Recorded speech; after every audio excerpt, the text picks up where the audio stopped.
குழம்பு ரொம்ப ஈஸியாக எப்படி செஞ்சிடலாம் அப்படின்றது தான் இந்த வீடியோவில் உங்கள் கூட ஷேர் பண்ணிக்க போகிறேன்.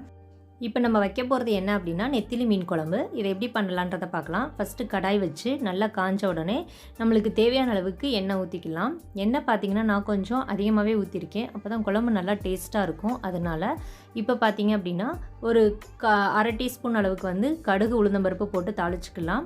அப்புறம் ஒரு அரை டீஸ்பூன் அளவுக்கு வெந்தயம் போட்டு தாளிச்சிக்கலாம். இது ரெண்டும் நல்லா கொஞ்சம் பொரிஞ்ச உடனே அதுக்கப்புறம் நம்ம என்ன ஆட் பண்ண போகிறோம்னு பார்த்திங்க அப்படின்னா வெங்காயம். இப்போ வெங்காயம் வந்து எனக்கு கட் பண்ண டைம் இல்லை, ஸோ ரொம்ப ஈஸியாக ஃபாஸ்ட்டாக குழம்பு வைக்கணும் அப்படின்னா ஒரு 2 வெங்காயம் பெரிய வெங்காயத்தை போட்டு நல்லா ஜாரில் வந்து 1க்கு 2 நம்ம அரைச்சி இந்த மாதிரி நம்ம ஆட் பண்ணிக்கலாம்.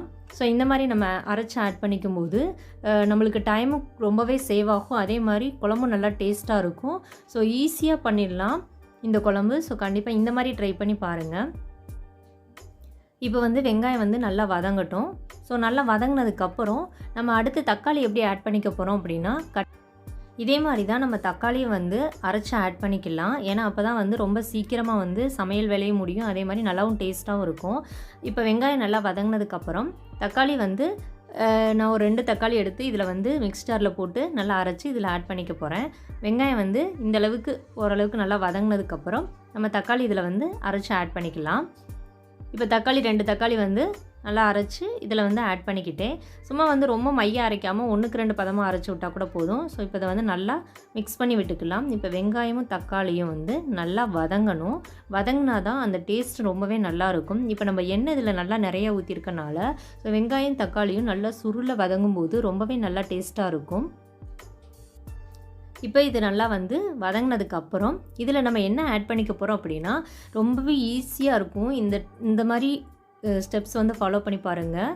இப்போது நம்ம வந்து இதில் என்ன ஆட் பண்ண போகிறோம் அப்படின்னா புளிக்கரைசல் இருக்கு இல்லையா, ஸோ புளிக்கரைசலோட நம்ம மசாலா எல்லாத்தையுமே அந்த புளிக்கரைசல்லே ஆட் பண்ணி இதில் ஆட் பண்ணிட போகிறோம். ஒன்றும் இல்லை, வெறும் குழம்பு மிளகாத்தூள் மட்டும் இதில் வந்து ஆட் பண்ணிக்க போகிறேன்.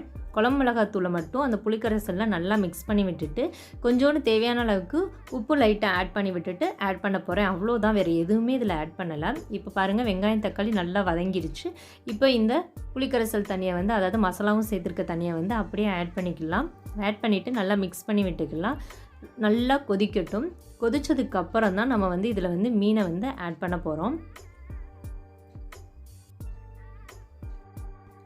இப்போ மீன் பார்த்திங்க அப்படின்னா மஞ்சள் உப்பு போட்டு நல்லா வாஷ் பண்ணி எடுத்து வச்சுருக்கேன். இது பார்த்திங்கன்னா நெத்திலி, அதாவது வறுக்கிறது கொஞ்சம் எடுத்துகிட்டு குழம்புக்கு மட்டும் கொஞ்சோன்னு எடுத்து வச்சுருக்கேன். இப்போ பார்த்திங்கன்னா குழம்பு நல்லா கொதிச்சிருச்சு இல்லையா, ஸோ இப்போ இதில் நம்ம என்ன ஆட் பண்ண போகிறோன்னா கொஞ்சோன்னு ஒரு தேவையான அளவுக்கு நம்ம உப்பு ஆட் பண்ணிக்கலாம். உப்பு ஆட் பண்ணதுக்கப்புறம் இதை வந்து நல்லா கொதிக்கட்டும். கொதித்ததுக்கப்புறம் இதில் இருந்து நம்ம மீன் துண்டுகளை வந்து நம்ம ஆட் பண்ண போகிறோம். இப்போது கொதிச்சிட்ருக்கு இல்லையா, நல்லா கொதித்ததுக்கப்புறம் இப்போ நான் ஒவ்வொரு துண்டாக எடுத்து அதில் அப்படியே ஆட் பண்ணிக்கிறேன்.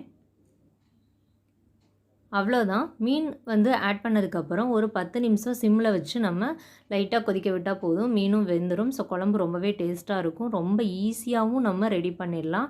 ஸோ மற்றது தேவையான ஐட்டங்கள் வந்து நிறைய வச்சு நம்ம ரெடி பண்ணுறத விட இந்த மாதிரி ட்ரை பண்ணி பாருங்கள். ரொம்பவே ஈஸியாகவும் இருக்கும், அதே மாதிரி குழம்பு டேஸ்ட்டாகவும் இருக்கும். ஸோ கண்டிப்பாக இந்த டிப்ஸ் ஃபாலோ பண்ணி பாருங்கள். அவ்வளோதான்.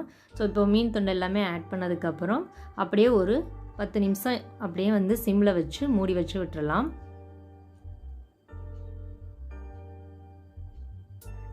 இப்போ பார்த்தீங்கன்னா ஸ்டவ்வை வந்து ஆஃப் பண்ணிட்டேன். குழம்பு நல்லா சூப்பராக ரெடி ஆயிருச்சு.